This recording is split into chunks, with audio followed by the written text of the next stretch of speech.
नमस्कार, साधना न्यूज में आपका बहुत स्वागत है और मैं हूं आपके साथ अनुपमा खोपरी।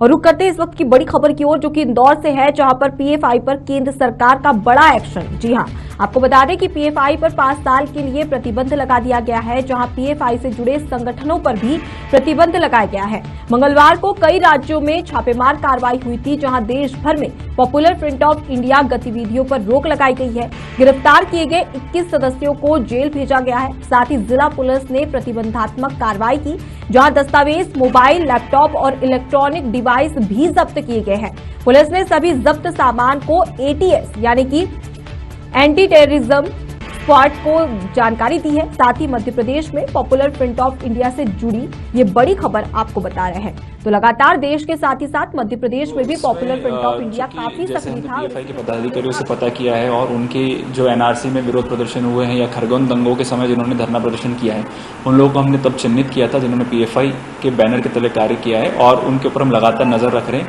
जो भी ऐसी कार्रवाई कर रहा है या जो अभी भी संगठन के साथ जुड़ा है, तो नोटिफिकेशन के पश्चात उनके खिलाफ कानूनी कार्रवाई की जाएगी। सर, चूंकि पीएफआई पे बैन कर चुका है, उनके कार्यकर्ताओं को गिरफ्तार भी किया जा चुका है, तो जो नीचे स्तर पर जुड़े हुए थे उन लोगों पर इंदौर पुलिस या आपके द्वारा किस तरह की कार्रवाई की? तो जैसा कि मैंने आपको बताया कि सेंट्रल नोटिफिकेशन जारी हो गया है और स्टेट नोटिफिकेशन भी जारी हो रहा है। तत्पश्चात जैसा जैसा हम चिन्हित करते हैं, जैसा पाएंगे कि कौन कितने लेवल तक एक्टिव है या आज भी मेंबर है, उसको अकॉर्डिंगली जैसे सिमी के बैन के समय कार्रवाई हुई थी, वैसे की वैसी पीएफआई के बैन के समय भी उन संबंधित कार्यकर्ताओं के खिलाफ कार्रवाई होगी। सर, मोटा मोटा आंकड़ा सामने आया कि इतने लोगों को चिन्हित किया हुआ है, इन लोगों पर कार्रवाई हो सकती है। तो समय समय पे कभी 20 लोग, कभी 25 लोग, एनआरसी के समय अधिक लोग, तो हमें 70-75 लोग ऐसे हैं जो एक्टिवली इस पार्टी के लिए काम करते थे, तो उन लोगों को हमने चिन्हित करा था। तो बड़ी खबर आपको बता रहे हैं राजधानी से, जहां पर आपको बता दें कि पीएफआई पर केंद्र सरकार का बड़ा एक्शन, जहां पर पॉपुलर फ्रंट ऑफ इंडिया पर 5 साल के लिए प्रतिबंध लगा दिया गया है और गृह मंत्रालय ने यह फैसला लिया है। तो इसी खबर पर सीधे चर्चा के लिए रुक करते हमारे साथ में न्यूज हेड पंकज दीक्षित जी जुड़ गए हैं। पंकज जी, जिस तरीके से देश भर में कार्रवाई की जा रही थी, लगातार छापामार कार्रवाई पॉपुलर फ्रंट ऑफ इंडिया के ठिकानों पर किया जा रहा था, ऐसे में कयास लगाए जा रहे थे कि गृह मंत्रालय कोई बड़ा एक्शन ले सकता है, और इसी के चलते वह एक्शन ले लिया गया है। बिल्कुल अनुपमा, और देखिए सबसे बड़ी बात यह है कि ये एक्शन बहुत पहले होना चाहिए। मैं आपको बता दूं कि 2012 में एनआईए ने ये बता दिया था, जो हमारी नेशनल इन्वेस्टिगेशन उसने जो की है, इसकी गतिविधियां संदिग्ध हैं और इस पर निगाह रखनी चाहिए, कार्रवाई करनी चाहिए। लेकिन 2012 से अभी तक इस पर कोई कार्रवाई नहीं। आश्चर्य की बात यह है कि किसी ऐसे संगठन को लगातार काम करने के लिए मौका दिया गया जो गतिविधियां देश के विरुद्ध कर रहा था, और ये कहना ज्यादती नहीं होगी कि आतंकवादी गतिविधियों में लिप्त था, जो देश विरुद्ध काम करे, जो देश के प्रधानमंत्री नरेंद्र मोदी की हत्या की योजनाएं बनाए, ऐसे, और देश में जो है वो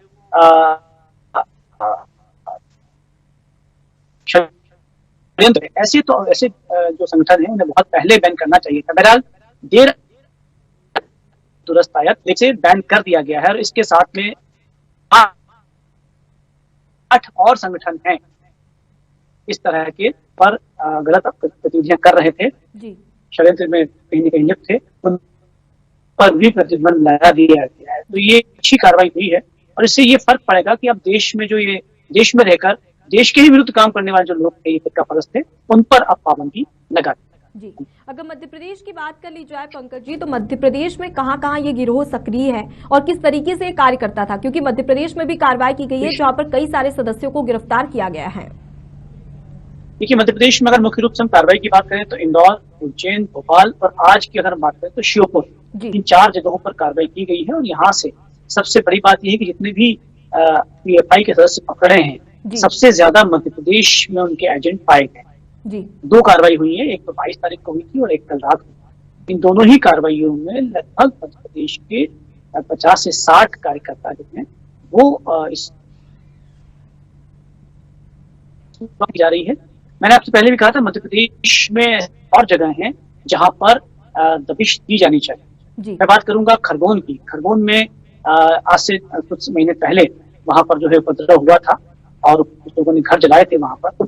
तब वहां पर पीएफआई ने अपने कुछ लोगों को, कुछ मुस्लिम लोगों को लाखों रुपए डोनेट किए थे तभी से ये मध्य प्रदेश में भी ये निगाह में था कि आखिर इतना पैसा, लाखों रुपया जो है इस संगठन के पास में कहाँ से आया।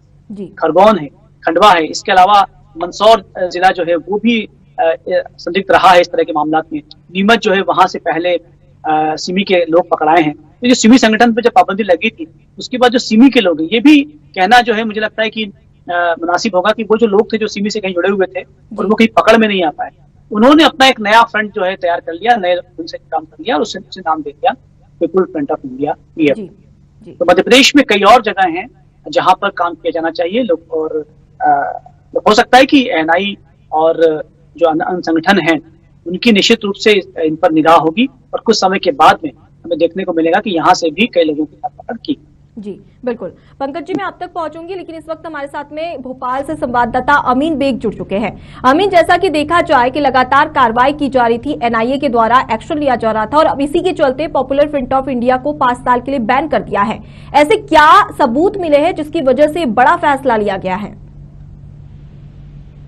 देखिए, बिल्कुल लगातार ये बात की जा रही थी कि टेरर फंडिंग के मामले में कहीं ना कहीं जो पीएफआई था वो लिप्त रहा है, चाहे वो शाहीन बाग का मामला हो या और भी दूसरे जो दंगे हुए हैं, उसमें कहीं ना कहीं जो ये बात निकल कर सामने आ रही थी कि ये पीएफआई जो है वो फंडिंग करने का काम कर रहा था। हालांकि उस समय सबूत नहीं मिल पा रहे थे, लेकिन बाद में जब एनआईए ने सबूत इकट्ठा किए और फिर बाद में एक के बाद एक छापेमार कार्रवाइयां देश के अलग अलग राज्यों में की गई और जब लोगों से पूछताछ की गई जो पकड़े गए थे, उनसे ये चीजें स्पष्ट हो गई कि पीएफआई जो था वो टेरर फंडिंग में शामिल था। और कई ऐसे लोग हैं जिनसे पूछताछ में ये भी बात निकल कर सामने आई है कि जो है जो आईएसआई है उससे भी इसके कनेक्शन थे। तो उसके बाद भारत सरकार ने फैसला लिया कि इसको बैन कर दिया जाएगा और अब पीएफआई को बैन कर दिया गया है। जी, तो जिस तरीके से देखा जाए तो काफी सक्रिय था पूरे देश भर में ये गिरोह और कई सारे सदस्य भी इससे जुड़े हुए थे। तो ऐसे में क्या अब इस राज्य सरकार और केंद्र सरकार के इस बड़े फैसले के बाद में पॉपुलर फ्रंट ऑफ इंडिया के तमाम जो सदस्य हैं वो क्या कोई हिंसक प्रदर्शन कर सकते हैं? देखिए, बिल्कुल बैन कर दिया गया है अब, और अभी तो फिलहाल कहीं से ऐसी कोई खबर नहीं आई है कि कहीं ऐसा कोई प्रदर्शन हुआ हो या ऐसा कोई विरोध हुआ हो। हाँ, ये बात जरूर है कि इसको लेकर अब से थोड़ी ही देर पहले जब पूर्व मुख्यमंत्री कमलनाथ ने प्रेस कॉन्फ्रेंस भोपाल में की थी, तब उन्होंने ये जरूर कहा था कि लंबे समय से पीएफआई काम कर रहा था, तो भारत सरकार को इसकी जानकारी क्यों नहीं थी? क्या 1 साल पहले ही ये फ्रेंड बनाया गया जो अब ये कार्रवाई की जा रही है? लंबे समय से अगर ये इस तरह की संलिप्तता रही है इसकी ऐसे गतिविधियों में, तो पहले कार्रवाई क्यों नहीं की गई? उन्होंने सवाल ये भी खड़े किए कि अगर सबूत हैं तो फिर कार्रवाई होनी चाहिए थी और सबूत बनावटी नहीं होने चाहिए। तो इस तरह की बात कमलनाथ की तरफ से की गई है। बहरहाल एक बड़ी कार्रवाई जो है वो भारत सरकार ने की है और एक ऐसे फ्रंट पर बैन लगाया है जिसके ऊपर गंभीर आरोप हैं, जिसके ऊपर आरोप है कि वो टेरर फंडिंग करता है, आतंकवादी गतिविधियों में शामिल रहता है। एक बड़ी कार्रवाई, हम सिमी के बाद ये दूसरी बड़ी कार्रवाई देख पा रहे हैं। जी अमीन, यहाँ पर सवाल एक ये भी उठता है कि आखिर ये जो पॉपुलर फ्रंट ऑफ इंडिया है वो कार्य किस तरीके से करता था, क्योंकि देखा जाए तो ऐसे तमाम खुलासे हुए जहां पर कई सारे ऐसे सदस्य हैं जो कि छोटे कार्य से लेकर बड़े कार्य तक करते थे और उनको सदस्य बनाया गया है पॉपुलर फ्रंट ऑफ इंडिया का। देखिए, बिल्कुल अगर इसके काम करने का तरीका देखा जाए, जो अब तक जो जानकारियां निकल कर सामने आई हैं, खासतौर पर मध्य प्रदेश की अगर बात करी जाए, 2000 से ज्यादा सदस्य थे पीएफआई के और कहीं ना कहीं ये धार्मिक इनका एक कनेक्शन होता था। ये एक तरीके से ब्रेन वॉश करते थे, धार्मिक बयान देते थे और उसके बाद जो युवा हैं उनको अपनी ओर आकर्षित करते थे। और हालांकि ये पीएफआई हमेशा ये कहता रहा है कि वो जो है गरीब जो मुस्लिम हैं उनकी मदद करने के लिए वो वजूद में आया, लेकिन हमने देखा कि उसके इतर जो है वो कहीं ना कहीं जितने भी जो अब बातें निकल कर सामने आ रही कि जितने भी दंगे जो देश भर में कई जगहों पर हुए, उसमें जो आर्थिक तौर पर जो एक पक्ष को मदद करने की बात होती रही है वो पीएफआई करता रहा है। ऐसा आरोप पीएफआई पर लगा है और उसी के आधार पर पीएफआई को बैन किया गया है। तो कुल मिलाकर इसके काम करने का तरीका एक धर्म के धार्मिक आधार पर रहा है और इसी चीज पर नजर एनआईए बनाया हुआ था, भारत सरकार बनाया हुआ था। हमने देखा कि पिछले दिनों भी बड़े पैमाने पर जब धरपकड़ें शामिल हुई, जब धरपकड़ें की गई तो उसमें कई ऐसे लोग निकलकर सामने आए, जिन्होंने ये बात कबूली कि कहीं ना कहीं जो ऐसी गतिविधियां, जो भारत विरोधी गतिविधियां होती हैं, उनमें ये लोग शामिल रहे हैं। चाहे धरने प्रदर्शन सरकार के जो खिलाफ करा के जो है एक तरीके की रणनीति बनाना हो कि कैसे सरकार को जो है उसके खिलाफ जो लोग आगे बढ़ रहे हैं उनकी मदद करना है, चाहे वो सीए हो, एनआरसी हो या दूसरे देश के अलग अलग इलाकों में जो हमने देखा कि विरोध प्रदर्शन हुए। तो पूरी फोकस एनआईए का था इसके ऊपर, और फाइनली जब पूरे सबूत इकट्ठा कर दिए गए कि हाँ जो पीएफआई है वो जो है वो भारत विरोधी गतिविधियां कर रहा है और उसकी संलिप्तता जो है वो ऐसे संगठनों से भी है जो आतंकवादी संगठन है, उसके बाद फिर सबूत जुटाने के बाद ये कार्रवाई की गई है। जी बिल्कुल, बहुत बहुत शुक्रिया अमीन तमाम जानकारी हमें देने के लिए। इस वक्त हमारे साथ में उज्जैन से हमारे संवाददाता संदीप जुड़ चुके हैं। संदीप, जैसा कि देखा जाए कि पूरे भारत के साथ ही साथ उज्जैन में भी इस गिरोह के सक्रिय होने की बात सामने आ रही थी, क्या खुलासे हुए हैं? क्योंकि यहाँ पर भी देखा जाए तो एटीएस ने कार्रवाई की थी। आज से 4-5 दिन पहले एनआईए ने देश भर के कई राज्यों में छापामार कार्रवाई कर पीएफ से जुड़े 100 से अधिक लोगों को गिरफ्तार किया था। इनमें से 3 इंदौर से उठाए गए थे, वहीं उज्जैन से एक जमील शेख नामक युवक को भी एनआईए अपने साथ ले गई थी। ये जो जमील शेख है, इसके बारे में बताया जाता है ये पीएफआई का प्रदेश महासचिव था। इसके पास कई महत्वपूर्ण जिम्मेदारियां थी और ये केरल से रहने के लौट के भी यहाँ आया था। अभी हाल ही में ये 4 लोग जो पकड़े गए थे, इनसे पूछताछ के बाद जो पुलिस को इनपुट मिले थे, उसके आधार पर कल एटीएस ने मध्य प्रदेश के 8 जिले उज्जैन, रतलाम, नीमच, श्योपुर सहित छापा मार करके 21 से अधिक लोगों को गिरफ्तार किया था। कल रात को प्रतिबंध संगठन पर पीएफआई प्रतिबंध लगने के बाद आज पुलिस ने फिर इन पे शिकंजा कसा और पीआई से जुड़े ऑफिस जो तोपखाने में संचालित किया जा रहा था उस पर छापामार कार्रवाई करते हुए उसे सील कर दिया। कल फिर मैं आपको बता दूं, कल फिर यहाँ से उज्जैन से 4 लोगों को एटीएस अपने साथ उठाकर ले गई थी। जी, तो बिल्कुल देखा जाए तो उज्जैन में भी ये गिरोह काफी सक्रिय था, जैसे कि आपने जिक्र किया 8 जिलों में। तो ऐसे में मध्य प्रदेश की बात कर ली जाए तो मध्य प्रदेश में ऐसे कौन कौन से सदस्य हैं जिन्हें गिरफ्तार किया गया है? अब तक कितने सदस्यों को इनके गिरफ्तार किया है और उन पर क्या एक्शन लिया जा रहा है? अभी तक जो कल बताया जा रहा है, कल 21 लोगों को गिरफ्तार किया गया था। इसके पहले 4 लोगों को गिरफ्तार किया गया था। अभी तक कुल 25 लोग गिरफ्तार हुए हैं। इनसे पूछताछ की गई है, उनसे पुलिस को कई इनपुट मिले हैं। जो सक्रिय सदस्य संगठन के प्रदेश में फैले हुए स्लीपर सेल जिसको कहा जाता है सक्रिय सदस्य, उनके बारे में पुलिस को पुख्ता जानकारी हाथ लगी है।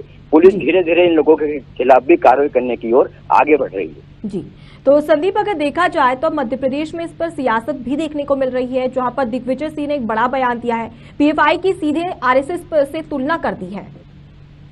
ये बताना चाहूंगा कि आरएसएस तो नहीं, पीएफ जो संगठन है ये समाज के जो गरीब लोग हैं उनके मदद के नाम पर काम करता था। आरएसएस और इसका काम करने का तरीका बहुत अलग है।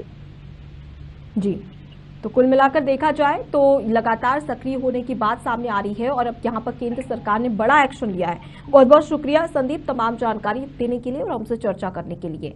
तो पंकज जी, मैं आपका रुख करूंगी। जैसा कि देखा जाए कि संदीप जी ने हमें जानकारी दी है कि मध्य प्रदेश की बात कर ली जाए तो मध्य प्रदेश के 8 जिलों में इसके काफी सक्रिय होने की खबर सामने आ रही है। ऐसे में एक चिंताजनक विषय भी हो सकता है, क्योंकि देखा जाए तो रिपोर्ट के अनुसार छोटे से लेकर बड़े स्तर के लोग तक इस गिरोह के सदस्य हैं। निश्चित रूप से एटीएस और ईडी जो है वो लगातार काम कर रही थी। एनआई का इनपुट तो मिल ही गया था और मध्य प्रदेश में इस तरह से काम हो रहा था, ये बात जानकर हम सभी हैरान हैं और निश्चित रूप से जो एजेंसीज हैं उनको भी हैरानी हुई है। लेकिन ये तय है कि अब बहुत सक्रियता की आवश्यकता है, लगातार निगाह रखने की आवश्यकता है। इतना भी तय है कि ये 2 कार्रवाई जो हुई है, इसके अलावा भी और भी कई लोग हैं जो सामने पकड़ में आएंगे। लेकिन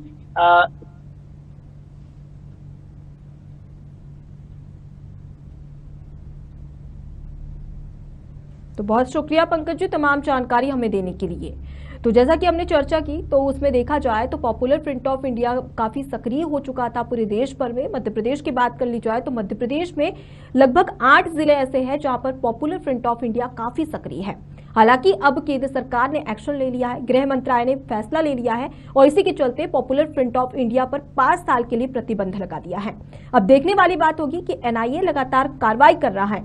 कई सारे ऐसे ठिकाने हैं जहां पर छापामार कार्रवाई की जा रही है। आगे और कौन कौन से बड़े खुलासे हो पाते हैं, ये देखने वाली बात होगी। तो फिलहाल के लिए इतना ही। खबरों का सिलसिला लगातार जारी है। देखते रहिए साथ आने। नमस्कार।